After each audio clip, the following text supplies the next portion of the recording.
మెదక్ జిల్లా రామాయంపేట ఆర్టీసీ బస్టాండ్లో జరిగిన చోరీ కేసును పోలీసులు ఛేదించారు. నిజామాబాద్ పట్టణానికి చెందిన గంగోలి గౌతమి అనే మహిళ ఈ నెల 13న కొంపల్లిలోని తమ బంధువుల వివాహానికి వెళ్లి తిరిగి నిజామాబాద్ వెళ్లే క్రమంలో రామాయంపేట బస్టాండ్లో దిగారు. అనంతరం వేరే బస్సులో ఎక్కి నిజామాబాద్ వెళ్లే ప్రయత్నం చేయగా గుర్తు తెలియని మహిళ హ్యాండ్ బ్యాగ్లో ఉన్న 10 తులాల బంగారం చోరీ చేసిందని బాధితురాలు ఫిర్యాదు మేరకు కేసు నమోదు చేసుకున్న పోలీసులు దర్యాప్తు చేశారు. ఇక సీసీ కెమెరాల ఆధారంగా కేసు విచారణ చేపట్టి మహిళను పట్టుకున్నామన్నారు.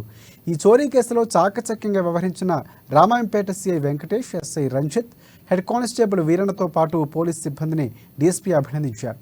పోలీస్ శాఖ నుంచి రివార్డు అందించేందుకు కృషి చేస్తామన్నారు.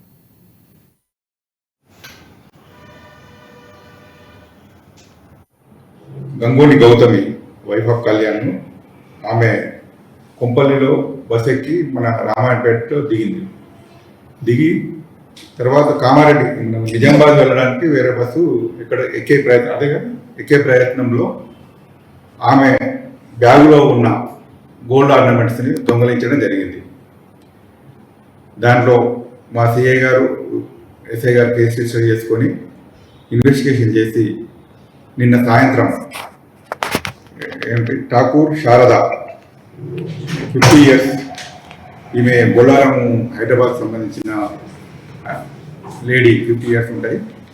ఆమెని మనం ఇక్కడ సీసీ కెమెరాలో ఐడెంటిఫై చేయడం జరిగింది. తర్వాత ఆమెని నిన్న ఇక్కడ మెయిన్ రోడ్ పైన పట్టుకొని ఈ 10 తులాస్ గోల్డ్స్ మొత్తం 4 ఆర్నమెంట్స్, 2 జతల దిద్దులు ఆర్నమెంట్స్ని రికవర్ చేయడం జరిగింది. గంగోలి